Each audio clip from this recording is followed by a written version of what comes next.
Hello everyone, today in this video we are going to discuss about reproductive system of nematodes. So इसमें सबसे पहले हम discuss करेंगे female reproductive system, then male reproductive system. After that हम देखेंगे कि अगर नेमेटोड हर्माफ्रोडाइट होते हैं तो उसमें कौन कौन से मैकेनिज्म हमें देखने को मिलते हैं. सो स्टार्ट करते हैं फीमेल रिप्रोडक्टिव सिस्टम से. अगर आपने कभी ह्यूमंस के अंदर फीमेल रिप्रोडक्टिव सिस्टम पढ़ रखा होगा तो आपको कंपेयर करने में इजी रहेगा, राइट. तो इसमें सबसे पहला पार्ट जो होता है वो ओवरी होता है. ओवरी गोनैड्स भी हम इन्हें कहते हैं. गोनैड्स क्यों कहते हैं? बिकॉज यहाँ पे oocyte फॉर्म हो रहे हैं, राइट. ओवरी के बाद सेकेंड पार्ट जो आता है दैट इज ओविडक्ट. इसका जो स्ट्रक्चर होता है पहले मैं आपको वो दिखा लेती हूँ. इसका स्ट्रक्चर कुछ इस तरह का होता है, like this is the ovary, oviduct, spermatheca, क्रस्टा फॉर्मेरिया, और इस तरह से कुछ स्ट्रक्चर होता है. तो अब आप देखेंगे कि सबसे पहले ये ओवरी है हमारे पास. ओवरी में क्या प्रोड्यूस हो रहा है हमारे पास? ओवरी में oocytes बन रहे हैं. उसके बाद ओविडक्ट आती है. ओविडक्ट के थ्रू जो oocyte हैं दे विल ट्रैवल, एंड उसके बाद पार्ट आता है स्पर्मेटिका. अब स्पर्मेटिका का मेन रोल क्या है? ड्यूरिंग कॉपुलेशन जब मेल जो है फीमेल निमेटोड के अंदर इंसेमिनेट करेगा तो जो स्पर्म्स हैं वो स्टोर होंगे स्पर्मेटिका के अंदर. अब ये प्लेस है यहाँ पे स्पर्म और जो oocyte है वो दोनों एक दूसरे से मिल रहे हैं. दोनों एक दूसरे से मिलेंगे, फर्टिलाइजेशन होगा. फर्टिलाइजेशन से यहाँ पे प्रोड्यूस होता है ओवम. अब ये जो ओवम प्रोड्यूस हुआ है ये पास करेगा through glandular portion. Glandular portion मतलब ऐसा पोर्शन जहाँ पे बहुत सारी ग्लैंड्स प्रेजेंट है, जिसे हम क्रस्टा फॉर्मेरिया कहते हैं. और क्रस्टा फॉर्मेरिया से होते हुए जो ओवम है वो कहाँ पहुँचेगा? वो यूट्रस में पहुँचेगा. ठीक है, यूट्रस में पहुँचने के बाद वजाइना इसे एक्सपेल आउट करेगी.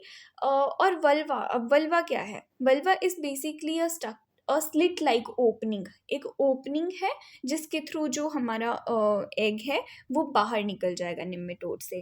ठीक है, तो बहुत सिंपल सा स्ट्रक्चर है. अब हम इसको देख सकते हैं with the help of this diagram. ये ओवरी है.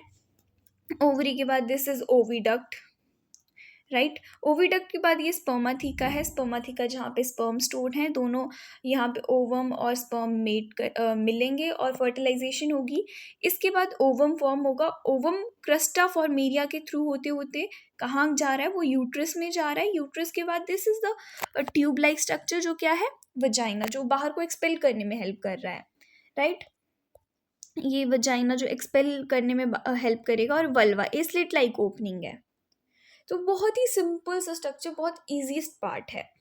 अब इसमें थोड़ा सा जो आता है कंफ्यूजिंग पार्ट वो है different type of reproductive system.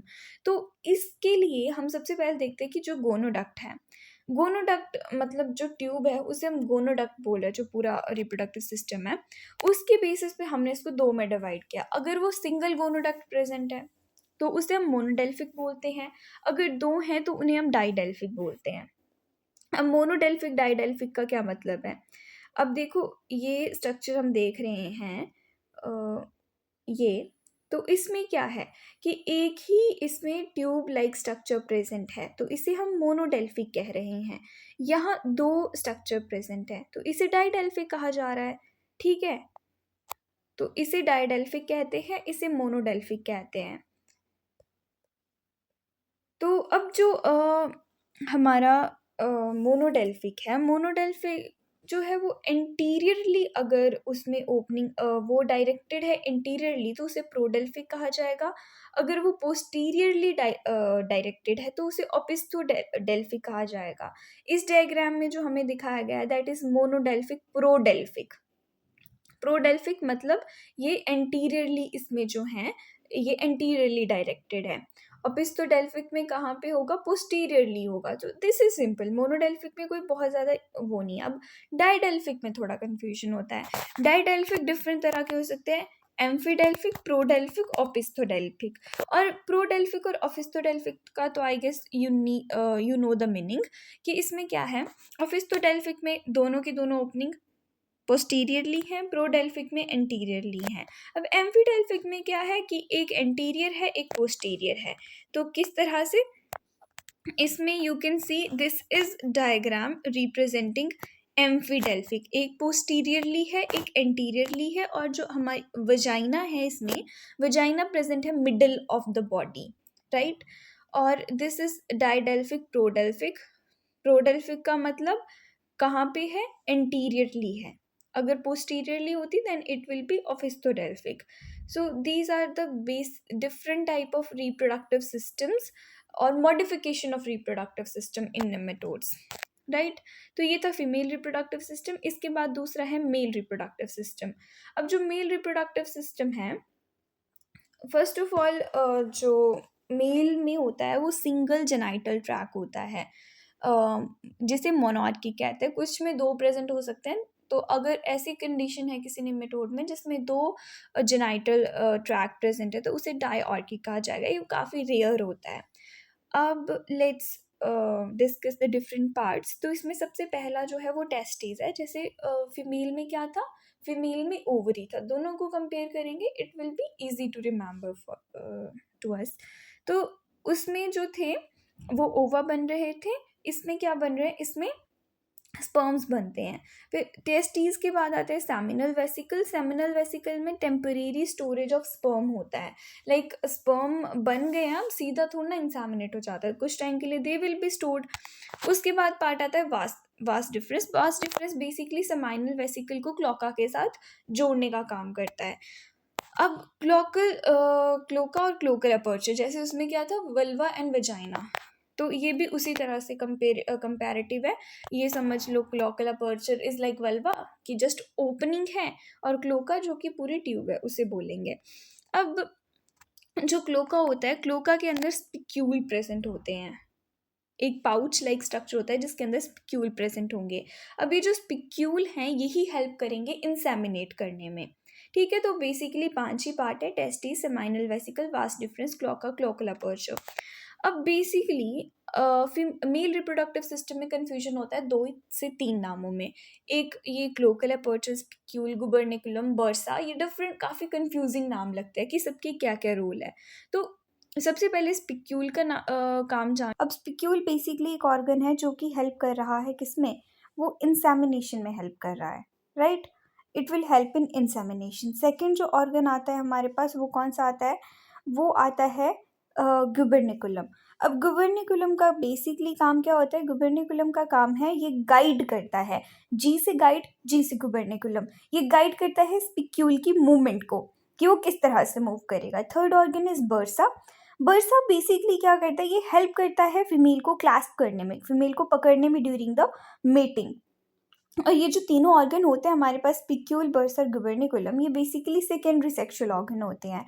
अब इसमें बर्सा इज इम्पॉर्टेंट. बर्सा क्यों इम्पॉर्टेंट है, बिकॉज फर्स्ट ऑफ ऑल ये तो प्लांट पैरासिटिक नेमेटोड्स में प्रेजेंट होगा, और ये 2 तरह का हो सकता है. मतलब इसकी मॉडिफिकेशन होती है. बेसिकली जब हमने आउटर बॉडी वॉल पढ़ी थी तो हमने पढ़ा था बेसिकली ये क्या है, क्यूटिकल का मॉडिफिकेशन है. 2 तरह से हो सकता है, लेप्टोडेरन और पेलोडेरन. लेप्टोडेरन का मतलब है कि जो बर्सा है वो रिड्यूस्ड है, वो वेल डेवलप्ड नहीं है उसमें. ठीक है, तो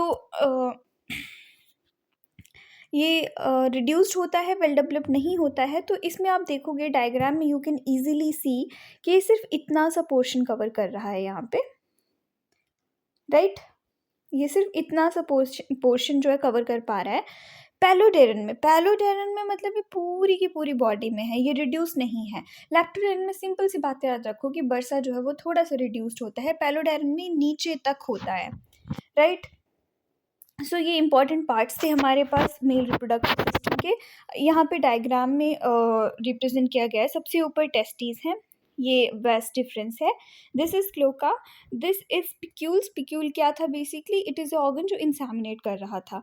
ये क्लोकल अपर्चर है. क्लोकल अपर्चर बेसिकली क्या है, एक्सक्रीटरी रिप्रोडक्टिव ओपन जो कि कॉमन होती है नेमेटोड में, उसे क्लोकल अपर्चर कहते हैं. ये बर्सा है, ये वाला बर्सा कौन सा, पेलोडेरन है, क्योंकि ये रिड्यूस्ड नहीं है. लेप्टोडेरन क्या है, वो रिड्यूस्ड है. ठीक है, फिर इसके बाद गुबर्निकुलम है. Gubernaculum, G for guide, G for gubernaculum, right. तो ये मेल रिप्रोडक्टिव सिस्टम है. इसको मैंने बहुत सिंपलर वे से समझाने की कोशिश करी है. इसके बाद हमने ये पढ़ा था कि वैसे तो नॉर्मली हम नेमेटोड की बात करें वो क्या होते हैं, वो डायोशियस होते हैं. डायोशियस मतलब अलग अलग इंडिविजुअल में मेल और फीमेल रिप्रोडक्टिव ऑर्गन्स होंगे. बट इन सर्टन केसेस क्या होता है कि एक ही इंडिविजुअल के अंदर दोनों ऑर्गन प्रेजेंट होते हैं. ऐसा बेसिकली होता क्यों है? क्योंकि मेल जनरली लेसर होते हैं नंबर में फीमेल से, और हो सकता है कि बहुत बार एब्सेंट भी हो, इसीलिए ज़रूरत पड़ती है किस चीज़ की, फ्रोडिज़म की और पार्थिनोजेनेसिस की, ताकि मतलब फीमेल को डिपेंड नहीं रहना पड़े मेल के ऊपर for their population increase, right. तो बेसिकली ये हर्मेफ्रोडाइट दो तरह से हो सकते हैं। एक इसमें प्रोटेंड्री या सिनगोनिक तरह से हो सकते हैं, दूसरे डाइगोनिक हो सकते हैं। प्रोटेंड्री में क्या होता है बेसिकली, सबसे पहले स्पर्म प्रोड्यूस होते हैं, वो स्टोर होते हैं, उसके बाद गोनैड्स एग प्रोड्यूस करते हैं, उसके बाद फर्टिलाइजेशन होता है। ये हमें सिनेरोरेप्टाइटिस ब्रिगेसी में देखने को मिलता है। जबकि डाइगोनिक की बात करें तो स्पर्म और ओवा जो है वो साइमल्टेनियसली प्रोड्यूस होंगे और डिफरेंट पार्ट से प्रोड्यूस होंगे सेम गोनैड के। ये हेलिकोटाइलेंकस के अंदर हमें देखने को मिलता है। इसके अलावा पार्थिनोजेनेसिस का मतलब क्या होता है कि डेवलपमेंट विदाउट फर्टिलाइजेशन नहीं होगी, उसके बिना ही डेवलपमेंट हो जाएगी। तो ये कहाँ कहाँ देखने को मिलता है? मिलेटोगाइनस स्पीशीज में, हिट्रोडेरा में और सिट्रस नेमेटोड में। बेसिकली यहाँ नेमेटोड की स्पेलिंग गलत है। इसके अलावा इंटरसेक्स का मतलब होता है दो करेक्टर इन सेम इंडिविजुअल, एक ही इंडिविजुअल है, उसके अंदर दोनों की करेक्टर प्रेजेंट है। तो इसमें बेसिकली फीमेल क्या करती है, एक्सप्रेस करती है secondary male characters. Usually reproductive organs are morphologically similar in both the sexes, which are composed of one or two tubular glands, right? So ये कुछ एक्स्ट्रा पॉइंट्स थे। मोस्टली फीमेल और male reproductive system are important,